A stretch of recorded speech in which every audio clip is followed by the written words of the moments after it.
भगवान शंकरांनी गळ्यात सर्प का धारण केला आहे? हा सर्प नेमका कोण आहे? पौराणिक, धार्मिक, आध्यात्मिक महत्त्व जाणून थक्क व्हाल. भक्तांना अनेकदा प्रश्न पडतो की भगवान शंकरांनी आपल्या गळ्यात सर्प का धारण केला आहे? या सर्पाचे नाव काय? पौराणिक कथा जाणून घ्या. भगवान शंकर, जे महादेव, भोलेनाथ, नीलकंठ, महेश आणि महाकाल अशा अनेक नावांनी ओळखले जातात. धार्मिक मान्यतेनुसार भगवान शिव हे हिंदू धर्मातील त्रिमूर्तींपैकी संहार आणि परिवर्तनाचे अधिपती मानले जातात. मात्र संहार म्हणजे केवळ विनाश नव्हे, तर नव्या सृष्टीच्या निर्मितीसाठी आवश्यक असलेले परिवर्तन असा त्याचा अर्थ मानला जातो. आपण नेहमी पाहतो, भगवान शिवाचे रूप हे इतर सर्व देवांपेक्षा पूर्णपणे वेगळे आहे. इतर देवांचे स्वरूप सोने, हिरे आणि इतर मौल्यवान दागिने परिधान केलेले असतात, मात्र भगवान शिव आपल्या शरीरावर भस्म धारण करतात आणि गळ्यात सर्प धारण करतात.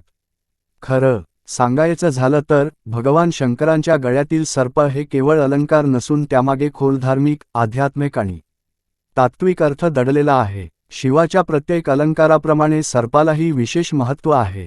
भक्तांना अनेकदा प्रश्न पडतो की भगवान शंकरांनी आपल्या गळ्यात सर्प का धारण केला आहे? या सर्पाचे नाव काय? पौराणिक कथा जाणून घ्या. भगवान शिवाने आपल्या गळ्यात सर्प का धारण केला आहे? एका आख्यायिकेनुसार समुद्रमंथन झाले तेव्हा वासुकी सर्पाला एका बाजूला देवांनी आणि दुसऱ्या बाजूला राक्षसांनी धरले होते. समुद्रमंथनातून अनेक गोष्टी निर्माण झाल्या, ज्या राक्षस आणि देवांमध्ये वाटण्यात आल्या. समुद्रमंथनातून विषही निर्माण झाले आणि जगाला वाचवण्यासाठी शिवाने ते विष प्राशन केले. समुद्रमंथनादरम्यान वासुकी गंभीर जखमी झाला. त्याची भक्ती पाहून शिवाने त्याला आपल्या गळ्यात धारण केले असे मानले जाते. भगवान शिवाच्या गळ्यातील सर्प नेमका कोण आहे? धार्मिक मान्यतेनुसार भगवान शंकरांना भोलेनाथ असेही म्हटले जाते. त्यांचा स्वभाव अत्यंत भोळा असल्याचे मानले जाते. भगवान शंकरांच्या गळ्यात गुंडाळलेल्या सर्पाला वासुकी म्हणतात, ज्याला सर्पांचा देव मानले जाते. सर्पांचा राजा वासुकी हा शेषनागाचा भाऊ मानला जातो. सर्पांचा देव मानला जाणारा वासुकी भगवान शिवाचा एक महान भक्त होता.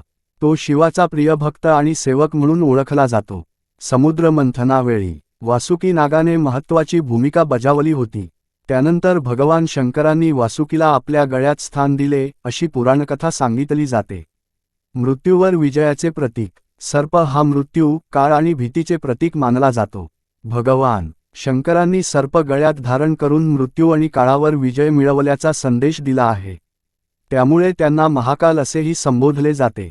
अहंकारावर नियंत्रण सर्प स्वभावाने विषारी आणि आक्रमक असतो. शिवाने त्याला गळ्यात धारण केले आहे, याचा अर्थ क्रोध, अहंकार आणि नकारात्मक प्रवृत्तीवर नियंत्रण ठेवणे होय. मनुष्यानेही आपल्या वाईट प्रवृत्तीवर संयम ठेवावा असा संदेश यातून मिळतो. कुंडलिनी शक्तीचे प्रतीक योगशास्त्रात सर्प हा कुंडलिनी शक्तीचे प्रतीक मानला जातो. शरीरातील सुप्त आध्यात्मिक शक्ती जागृत झाल्यावर आत्मज्ञानाची प्राप्ती होते अशी मान्यता आहे. भगवान शंकर हे आदियोगी असल्याने सर्प त्यांच्या योगशक्तीचे प्रतीक मानले जाते.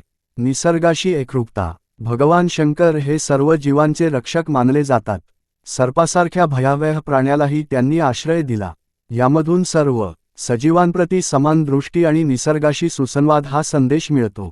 विषावर नियंत्रणाचे प्रतीक समुद्रमंथनातून निघालेले हलाहल विष भगवान शंकरांनी प्राशन केले. त्यांच्या गळ्यातील सर्प हे विषावर नियंत्रण आणि संकटांना सामोरे जाण्याच्या सामर्थ्याचेही प्रतीक मानले जाते. आध्यात्मिक संदेश भगवान शंकरांच्या गळ्यातील सर्प आपल्याला शिकवतो की भीती, राग, अहंकार आणि नकारात्मकता यांवर नियंत्रण मिळवून शांत, संयमी आणि निर्भय जीवन जगावे. शिवाचे हे स्वरूप आत्मसंयम, वैराग्य आणि आध्यात्मिक उन्नतीचे प्रतीक मानले जाते.